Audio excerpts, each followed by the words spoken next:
इंदौर के भंवरकुआ स्थित Apple hospital में कोरोना मरीज को 6 लाख से अधिक का बिल थमाया गया, जिसकी वजह से मरीज काफी परेशान हुआ और इसकी शिकायत मरीज ने कलेक्टर से की, जिसके बाद अस्पताल प्रबंधन को कारण बताओ नोटिस जारी किया गया है। इसके साथ ही सरकारी 3 डॉक्टरों को भी नोटिस दिया गया है, जो बगैर अनुमति के एप्पल हॉस्पिटल में इलाज के लिए गए। प्रारंभिक जांच में कई तरह की अनियमितता सामने आई है। 3 दिन के अंदर उचित जवाब न देने पर अस्पताल का लाइसेंस रद्द करने की कार्रवाई भी की जा सकती है। बता दें कि मरीज सागर से इंदौर एप्पल अस्पताल में कोरोना का इलाज करवाने गया था। अनादि न्यूज की टीम इस वक्त खड़ी है इंदौर के भंवरकुआ चौराहे स्थित एप्पल हॉस्पिटल के सामने। हम आपको ये बताना चाहते हैं कि ये वही एप्पल हॉस्पिटल है जिसकी जांच जिला प्रशासन के द्वारा की जा रही है। उल्लेखनीय है कि सागर के एक मरीज को 22 दिन पहले कोरोना के इलाज के लिए एप्पल हॉस्पिटल के अंदर भर्ती किया गया था, जहां पर 22 दिनों तक लगातार उसका इलाज होता रहा। मरीज के परिजनों ने 22 दिनों के बाद जब उनसे बिल मांगा तो 7 लाख के करीब का बिल हॉस्पिटल के द्वारा थमा दिया गया है। मरीज के परिजन इतने बिल से क्षुब्ध होकर इंदौर के जिला प्रशासन से शिकायत करी। जिला प्रशासन ने सागर के मरीज के परिजन की शिकायत पर एप्पल हॉस्पिटल के खिलाफ एक जांच कमेटी बनाई गई और जांच कमेटी बनाकर बीती रात को इस पे छापा मारा गया, जिसमें कई तरह की अनियमितता पाई गई।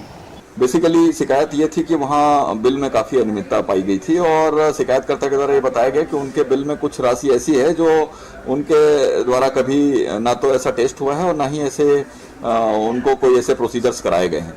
जांच करने पर आकस्मिक निरीक्षण के दौरान ये पाया गया कि 37 मरीज अभी कोविड के वहां भर्ती थे। उन सभी मरीजों की इंतरिम बिल्स की कॉपी ली गई और उनका कंपैरिजन वहीं बैठ करके जब किया गया तो देखा गया कि यूनिवर्सल प्रोटेक्शन के नाम पर 3000 रुपए प्रति मरीज लिया जा रहा है और दूसरा उसमें पीपी किट के नाम पर भी हर मरीज से 3000 रुपए ले जा रहे हैं। साथ ही डॉक्टर की विजिटिंग फीस के नाम पर भी अलग अलग मरीज से अलग अलग चार्जेस की गई थी। वहीं एक चीज और भी गौरतलब है, देखने में आई कि जो कोविड-19 आरटीपीसीआर जो टेस्ट था वो टेस्ट भी आईसीएमआर के गाइडलाइन के अकॉर्डिंग नहीं हो रहा था। तो इन सब चीजों को लेकर के एप्पल हॉस्पिटल के प्रबंधन को शोकॉज नोटिस जारी किया गया है सीएमएचओ के माध्यम से और उसमें 3 दिवस के भीतर उनसे सुसंगत और स्पष्ट साक्ष्यों के आधार पर उनसे जवाब मांगा गया है। यदि उनका जवाब संतोषजनक नहीं पाया जाता है तो उनके खिलाफ रजिस्ट्रेशन निरस्तीकरण तक की कार्रवाई की जा सकती है। जांच में यह भी पाया गया है कि डॉक्टर जो यहाँ पर मरीज के जांच के लिए आते थे उसमें से अधिकांश डॉक्टर सरकारी डॉक्टर होने के कारण यहाँ पर भी वो प्रैक्टिस कर रहे हैं और सरकारी अस्पतालों में भी, जो कि नियमों के विरुद्ध माना जाएगा। जांच में यह भी पाया गया है कि अगर एप्पल हॉस्पिटल और डॉक्टर दोषी पाए जाते हैं तो एप्पल हॉस्पिटल का लाइसेंस निरस्त किया जाएगा और साथ ही इन डॉक्टरों की डिग्रियों को भी निरस्त किया जाएगा। कैमरामैन गोविंदा के साथ संजय सिंह सेंगर, अनादि न्यूज, इंदौर।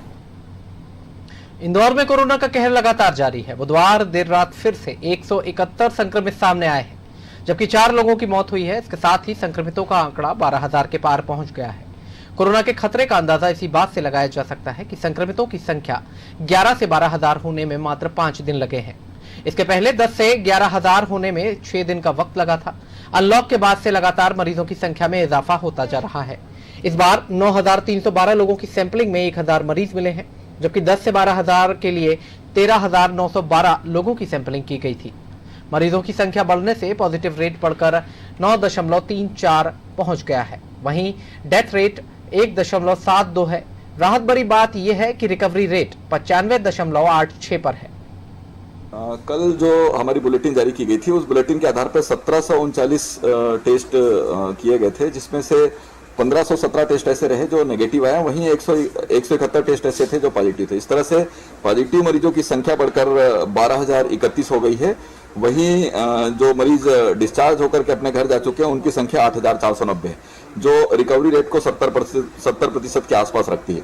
वहीं जो मरीज एक्टिव होकर के अपने जो स्वास्थ्य लाभ ले रहे हैं उनमें टोटल जो उनकी संख्या वो 3,166 है और इन मरीजों में से 21% मरीज ऐसे हैं जो होम आइसोलेशन के माध्यम से अपना स्वास्थ्य लाभ ले रहे हैं। इसका मतलब ये हुआ कि 21% मरीज ऐसे हैं जिनमें कोरोना के अति मंद, यदि मैं बोलूँ तो सही शब्द होगा, जिनमें कोई सिम्टम्स नहीं है और कुछ केसेस ऐसे हैं जो CCC में अपना ट्रीटमेंट करा रहे हैं। डेथ्स जो है हमारे यहाँ पे अभी 375 हो चुकी है अभी तक।